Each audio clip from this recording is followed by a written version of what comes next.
It's time to accelerate. Hi, I'm your host, Andy Paul. Join me as I host conversations with the leading experts in sales, marketing, sales automation, sales process, leadership, management, training, coaching, any resource that I believe to help you accelerate the growth of your sales, your business, and most importantly, you.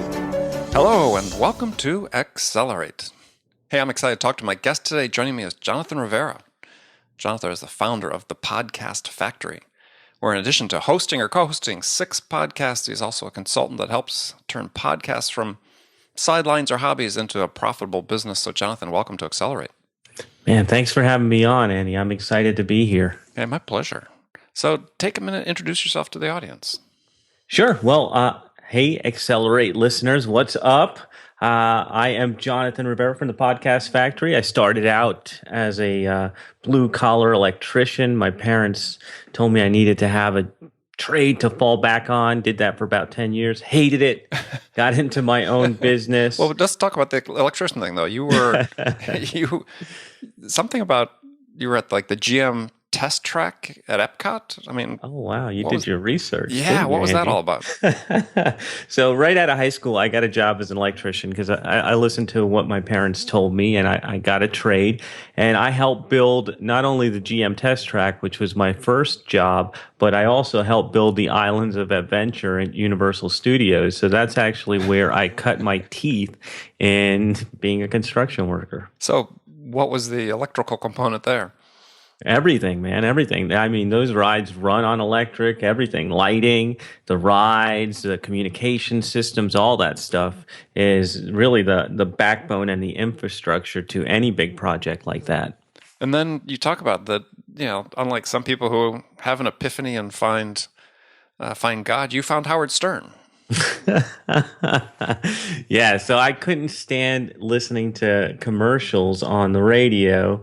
The music stations they play, I feel like it's a 50-50 mix of commercials and music. So I have video, and then I found Howard Stern, and I don't know how I could listen to that guy for 4 hours a day, but I listened to him every day for years. When he got off terrestrial radio and went to satellite, I followed him there. When I didn't have satellite anymore, I had cable, so I got his programming channel, and I finally weaned myself off of that, but it was a good 10-year cycle. You didn't have to go to like a 12-step program or anything for that. Maybe I should have. It might have been easier. So that was also a long commute, it sounds like you had. Oh, yeah. It was something like 60 miles each way, nothing but highway. So good time to just tune in and listen to the guys busting chops and cracking jokes and keep me entertained all day. So then you became an entrepreneur. Yeah. So I was, I got fed up. I got burnt out. It only took me 9 years for that, and decided to try my hand at real estate because I knew it was the way that a lot of people had found freedom. I'd been studying for 2 years, reading books. I'm one of those guys who believes in always learning, always improving, always getting better. So I read books for 2 years. Finally, I took action, had some things change in my life, and realized I couldn't be an electrician anymore. Jumped into real estate, made $1 million, lost more, and rebuilt that business from the ground up. About 10 years ago was when I started the business. It fell apart in the boom and the bust. I rebuilt it, and today it's actually just buzzing along. I couldn't be happier with it. And since I've got that business now tuned in with my systems and processes, I was able to take on a new venture. Which our podcast. Which is the Podcast Factory. Brings us to today, Andy. So, well, actually, yeah, you started this a while ago. So what was it about podcasts at that time that attracted you? So the thing is, all right, I don't know if I should be admitting this, and I think the Accelerate listeners might just want to tune me out after this, but all through high school, I was a very bad student. In fact, I actually had to take summer school in order to graduate because my grades were so darn low. I think they're probably too old for you to negatively influence them that way. But yeah, go ahead. Inspiration is what we're looking for. This is it. All right. So it was a long, hard road. I finally made it out. But there was one little spot, one little shining spot in all of that. And it was a place where I always got straight A's when I was skipping other classes. It's the place where I would hang out, and it was TV productions. So I love AV me Club. some. Yeah, I didn't want to call it that. That would make me sound like a dork, A but dork, thank you. right? But other than that, sorry about that. Go ahead. Good one. No, yeah, that's pretty much what it was. So TV productions, I did really well in that, and that's just producing the news for the school and little short videos and stuff like that. So I always had the love for media production.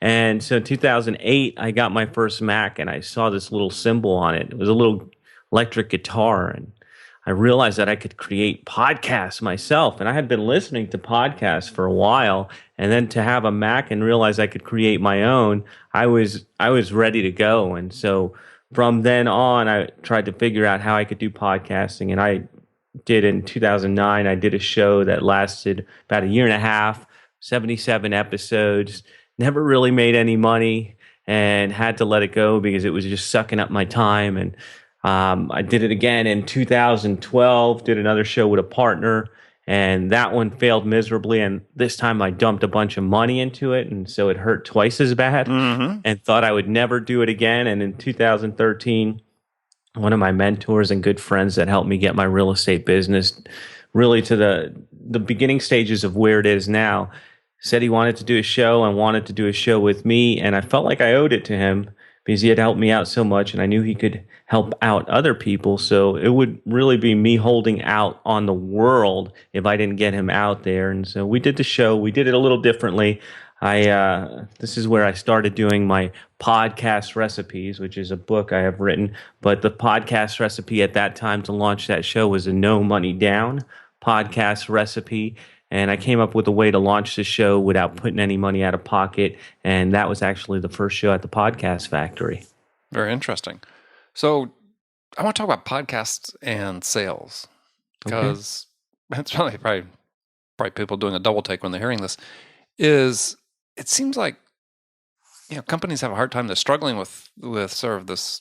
They're being told they need to create content. They need to content marketing being the theme of the day for businesses large and small. Educate their prospects. Attract them to want to know, like, and trust them. But yet it seems very difficult. We started talking about in the pre-show. It's very difficult for companies to sort of consistently get on the beam with writing a blog or engaging in social media.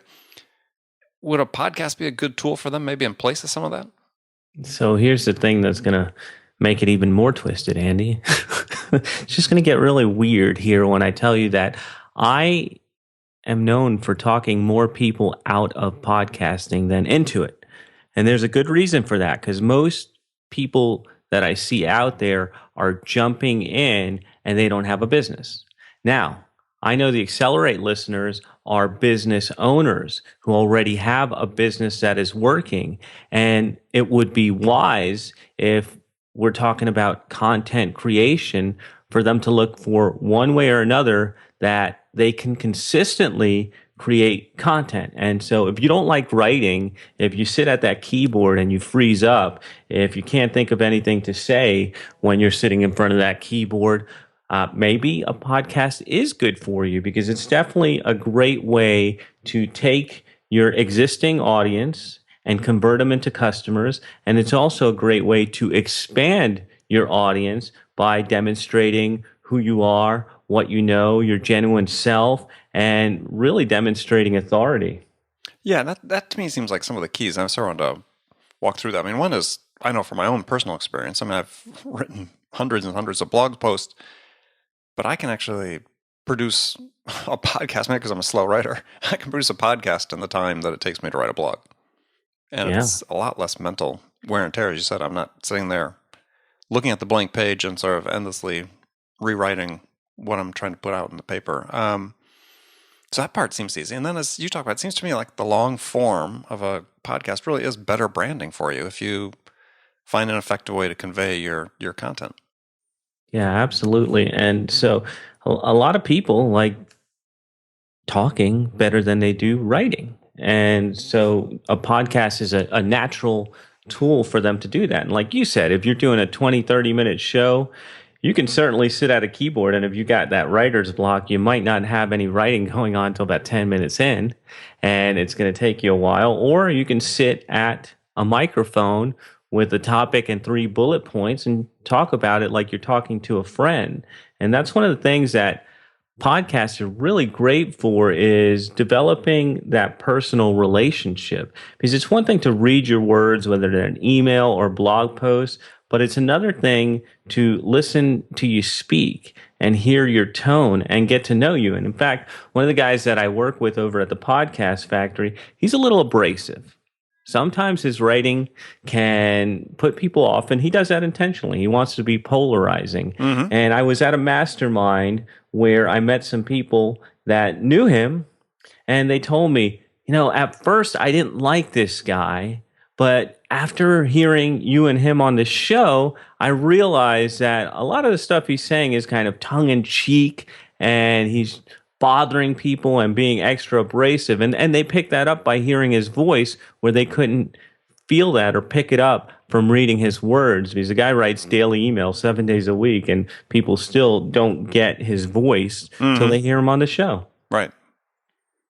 Yeah, it's funny. I when I have lots of guests that come on my show, and part of what I tell them in an effort to get them to promote their appearance on the show is that, you may have 5,000 names on your email list, of which maybe 100 have done business with you. For the rest of those, 4,900, this is great content for them, because they're going to connect with you in a way that they never did through your blog or your emails that you're sending them. And this long form content, if they're on the fence about, I want to sign up for one of your courses, I want to buy this product from you, that could really be a great tipping point for just the reason you talked about, that personal connection being made.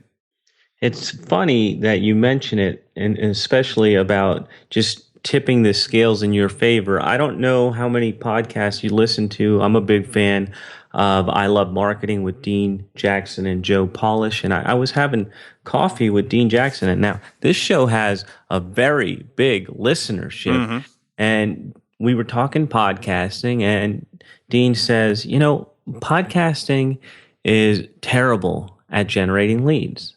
And that's a problem. A lot of people get into it and they think they're just going to become famous and the dollars are going to roll in and all that stuff. And it's not exactly like that. No. So what Dean said was podcasts are great for converting people into customers. So it's not going to be a list builder necessarily. It will be an audience builder and a brand awareness builder. But the real power is in the database you already have. And this is one of the reasons why I won't work with anybody who doesn't already have a database that they're in touch with. Because the thing is, you're taking that low-hanging fruit on your database, you're spending 20 or 30 minutes chatting with them, it warms them way up, and it tips the scales in your favor when you make that next offer. Oh, absolutely. Because without that, you're just like everybody else whose email list they're on, right? You're sort of, I call it sort of the blizzard of undifferentiated messaging that everybody receives. Boy, you got that personal connection you make. You get a sense to sort of give people the idea of how you're going to serve their needs. And, if you've read The Go-Giver by Bob Burg, talks about people buy from people they know, like, and trust. This really establishes, some of the basis for the know, liking, and trusting. Absolutely. It warms people up to you. They get that next dimension. They can only get so much from the written word. And if you're on social media or anything, they can only get the feed that you're putting out there. But there is something about spending the time. And that's what's really powerful about podcasts above all else. You keep using the term long form content. And personally, I think 20 or 30 minutes is short considering what's out there. But 20 minutes that people spend with you, they're not going to spend 20 minutes watching a video. They're not going to spend 20 minutes reading a blog post, but they're certainly going to pop you in their ears, and you're going to have a direct connection to their brain for 20 minutes when they're listening to you in a podcast. Yeah, so think about this as, out there listening to the show, is how powerful that can be for you. If you're saying, God, what's the one edge I could have to try to increase my conversions? Perhaps it is the podcast. So I want to take a short break. When I come back, though, I want to talk about some of the mechanics. And you talk about how you'd talk more people out of starting a podcast than starting it. Is maybe some ground rules that you could establish for some of the listeners in terms of what would be, things they should look for in terms of whether it's a good time for them to start their podcasts. Okay. So we'll be right back with my guest, Jonathan Rivera. Hi, this is Andy. Connect and Sell is used by sales reps at nearly 1,000 companies, including hundreds of technology startups and several Fortune 500 companies, to overcome the challenges of getting prospects on the phone. Companies using Connect and Sell grow their revenues faster by enabling their sales reps to have more sales conversations in 90 minutes than they could otherwise achieve in an entire week. Connect and Sell can be deployed directly to your sales reps, or you can take advantage of their outbound on-demand service, which delivers qualified prospect meetings scheduled directly on your sales reps' calendars. Visit connectandsell.com to learn more about how Connect and Sell can start filling your pipeline today. Welcome back with my guest, Jonathan Rivera, founder of the Podcast Factory. And we're talking about podcasts and sales, and we're going to jump into, when should a company think about starting their own podcast to help drive some more engagement with their prospects? And you, again, just reference you talked about early in the show, oftentimes you talk people out of it for good reasons. So when should a company say, okay, yeah, we've got the requisite requirements in place to start a podcast? It makes sense for us with the business we're in. Great question, Andy. And what happens is, as entrepreneurs and leaders and visionaries, sometimes we get bored with things. And we're like, okay, so what's next? And what I want to instill upon the Accelerate listeners is max out the stuff that's working right now. So my qualifiers, when somebody's referred to me or they want to work with me, I ask them 3 simple questions. Question number 1 is, how big is your email list and how often are you in touch with them? Because I am from the school of thought that you should have an email list before you start podcasting, because really the email list is the beginnings to your database, and that's going to be your bread and butter. And even better than just an email list is a buyer's list. So you should have a buyer's list. And the reason why I ask how often they are in touch with them is because if you're never emailing that list and they don't know who you are, they won't care about your show. The whole point is to use a podcast with an engaged audience to take them over the edge and turn them into customers. Mm-hmm. At least from the way I run my stuff. Right. And I've learned. I mean, I made all the mistakes. I told you earlier how I threw money away on podcasts and years away not making any money. So this is just from experience, and I'm trying to save you out there the trouble. Okay, so need a list? Doesn't need to be a specific size, does it? Nah, actually, I just wrote, I don't know when this show's coming out, but I have a print newsletter, the Podcast Mogul newsletter, and I just had a case study in there where I worked with Michelle Spiva from the Epic Story Lifestyle. She's a fiction writer, mm-hmm. and with a small list of 100 people, we were able to get her to the top of New and Noteworthy. So the list size is not as important as how engaged they are.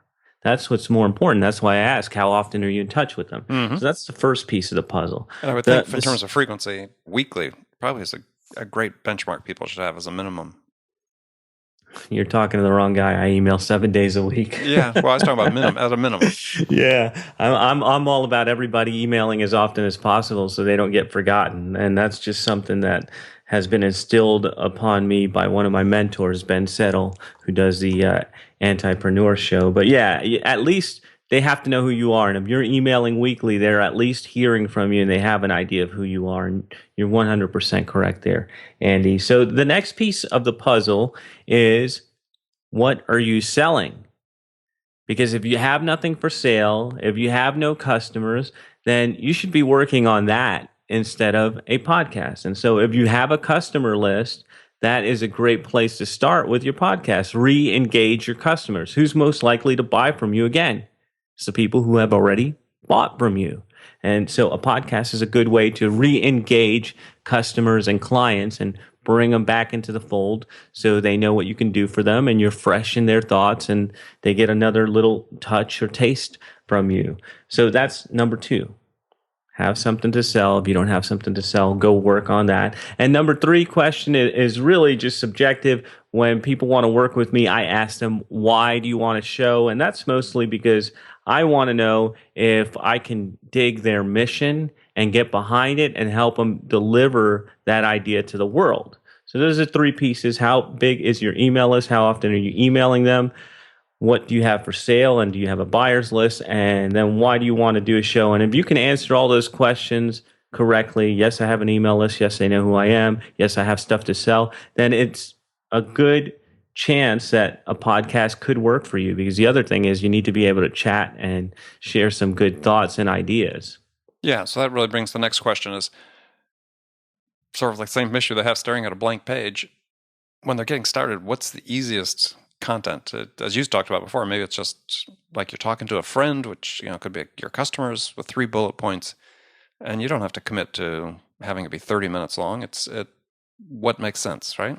Absolutely. I am a firm believer in the shorter is better. And that's one of the things I always tell folks is they want to go longer. And I'm like, keep them wanting more, because if you keep it a little bit shorter and you keep them engaged, then as you're developing your vault of content, people will just say, oh man, I just listened to that show and I can't get enough of Andy. I'm going to go back and listen to more shows. That's what you want. You want them really submerging themselves in your content. I mean, that's the main idea, is so they get in there and they get to know you, they get to like you and get to trust you, like Bob Berg, the Go-Giver, said, who is a very cool guy. And one of the ways that we start, when I start with a new client, I make them dive deep into the avatar and their market and really getting to know their market so they can dial in their messaging. And one of the easiest places to start is just those FAQs, questions that you get asked all the time. Record a podcast about them, write a topic, 3 bullets, and sum it up with a call to action. You can do that in 10 to 15 minutes easily. And next time somebody asks you this question again, send them the podcast instead of typing it out or sending them to your FAQ page. Exactly. I think one of the big hurdles for people also to get over is just this idea of putting themselves out there, right? That somehow people are judging them one way or another. And I know that's a difficult barrier. I mean, as an author, I know from when I wrote my first book, it was quite daunting to put that out there, because I thought, well, actually, I tell this story with, my wife, when I first started doing public speaking, would ask me, how it went. And my benchmark was always, well, no one stood up and called me an idiot, so I must have done okay. I like that. I'm going to use that. Yeah. So, I mean, it's the same thing. It's just, people actually, there's this implied, as you talked about, there's this implied expertise when you are doing a podcast. Because, if it was just so easy, everybody would do it, right? So when your audience gives you the benefit of the doubt, you shouldn't be reluctant to do it because you're scared about how people are going to receive the content you're providing. Absolutely. And the other thing is, we're always going to be harsher critics of ourselves. And I'll quote Mr. Bob Berg, since you brought him up. It's not about you. Yeah. It's not about you, right? That's one of his books. And it's more about them and what you're bringing to them. And they're not going to hear all the flaws that you hear. And just face it, in the beginning, you're not going to be great. And that's what's perfect about it, is you can only get better. So you can keep recording shows, keep getting better, and keep improving. But your audience is always going to be thinking about what's in it for me. And as long as you're delivering the goods, they're going to overlook all that criticism that you might be putting on yourself, and they might not even notice these things. Exactly. So I wanted to ask you, what do you see happening in terms of sort of future trends with podcasts? I mean, technology continues to proceed apace. Is there something happening? I mean, certainly I know with technology, there's lots of things coming in terms of automatic ad insertion and so on for people trying to monetize it. But is the format itself going to change, or the underlying technology in a way that will impact people getting into it? Well, right now, what I'm seeing is, and it's cool, the most popular format right now is interview shows. And there's an underground swell of people bringing back scripted type of stuff, like voice actors and more dramatic type of stuff. And you think about Serial with the storytelling and that kind of angle. I believe that we're going to see more of that. And the thing about that is, it's a lot more work. It's definitely not what we're doing as marketers, but some of that can be used, especially the part about storytelling. And I think that's the most important thing that you can do in your show, is start off with a story and pull people in instead of talking at people. And so I'm seeing a trend towards that. I'm also seeing that it's getting easier and easier for us who have shows to get into people's cars, Mm-hmm. which is going to be great for the commute because that's where most of the listening happens. Much like I listen to Howard Stern on the way to work in the morning, people can be listening to your show on the way to work, They and you do. can be in the car with them. The other part is it's gotten easier.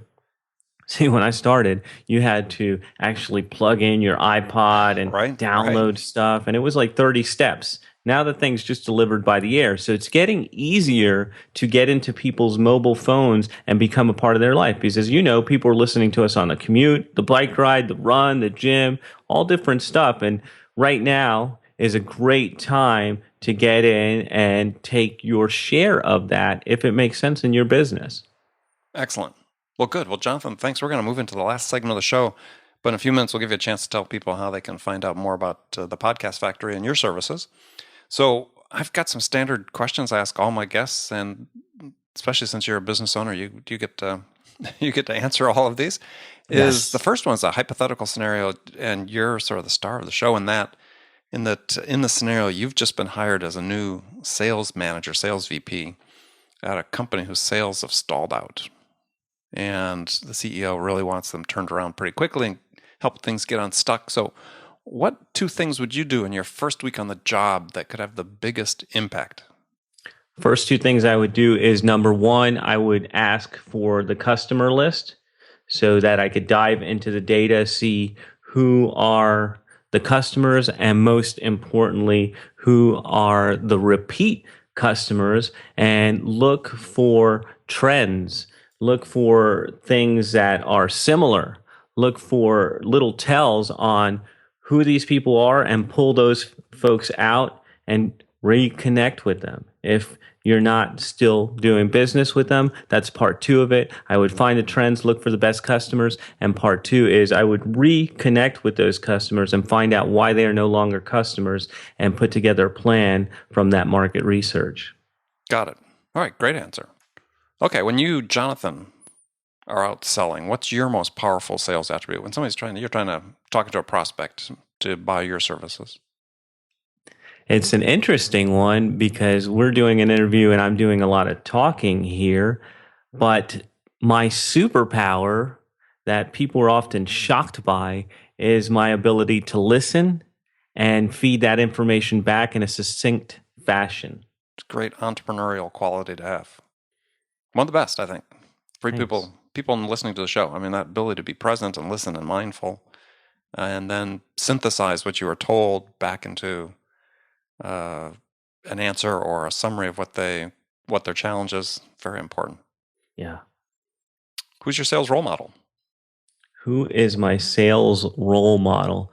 I have a lot of sales role models, but to name one specifically, I don't think I could, but I will tell you this.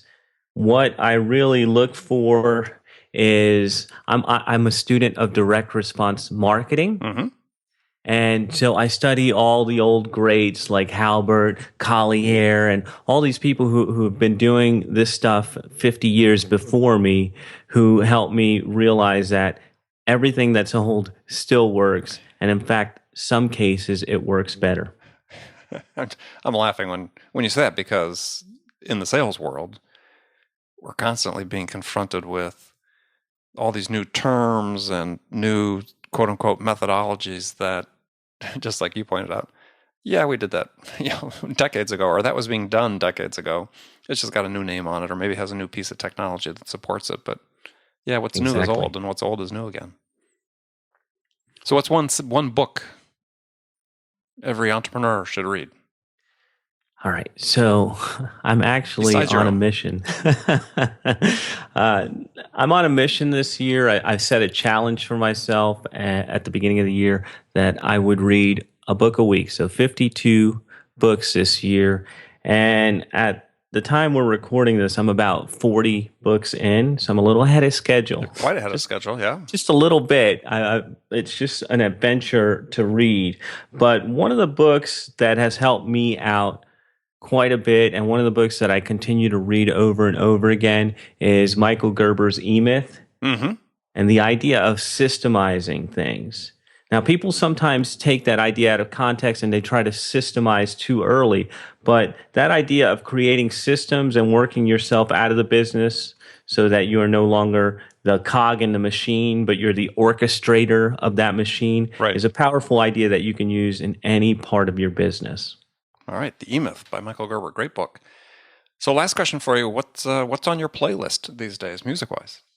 What's on my playlist? I have actually been, I'm a Amazon Prime subscriber. And one of the things I like to do, I told you I'm into constant improvement. So I'm looking for ways to hack my productivity. And so what I've been doing is listening to movie scores for focus. And this is a playlist on Amazon. So movie scores for focus. And it just helps me get into the whole feeling of the movie while I'm writing or while I'm doing work without bogging me down with words. Oh, so, I like that. Not exactly a band or anything, but certainly something you can try. Very interesting. Yeah, because I've got a writing playlist that I use when I'm writing books that it's like I have a Pavlovian response to the music. As soon as the first measure hits, I'm at the keyboard. But movie scores, that's interesting, because I think I'm sort of convinced we all sort of go around with the movie score in our head as certain things happen in our lives. Yeah. We've got music playing in the background. Very interesting. I like it. All right. Well, Jonathan, thanks for being my guest today. Oh, my pleasure. I appreciate you having me on the show. It's been fun. So tell people how they can find out more about you. Sure. So thank you for that, of course. And what I've done is I put my top 10 podcast recipes into a download. So we talked about the No Money Down podcast recipe. I also have a podcast recipe for how to never run out of topics, which we talked about a little bit earlier. And that is available to all the folks listening right now. All you have to do is go to thepodcastfactory.com/accelerate, just like the show. When you go to thepodcastfactory.com/accelerate, you'll be able to download my top 10 podcast recipes to make more money, build your audience, and all that kinds of good stuff. Excellent. Excellent. Now I'm going to do that just as soon as we hang up. I'm going to get jump on everybody listening to this. So that's right. Well, again, thank you very much for being on the show. It's been a pleasure, and I hope that the Accelerate listeners have some takeaways from our chat today, because I really enjoyed it, Andy. I'm sure they will. And remember, friends, make it a part of your day every day to deliberately learn something new. Do like Jonathan, read a book a week to help you accelerate your success. Another easy way to do that is to make sure you make this podcast a part of your daily routine. Listen to Accelerate on your commute in the gym or as part of your morning sales meeting. That way you won't miss any of my conversations with top business experts like my guest today, Jonathan Rivera, who shared his expertise about how to accelerate the growth of your business. So thanks for joining me. Until next time, this is Andy Paul. Good selling, everyone. Thanks for listening to the show. If you like what you heard and want to make sure you don't miss any upcoming episodes, please subscribe to this podcast on iTunes or Stitcher.com. For more information about today's guest, visit my website at andypaul.com.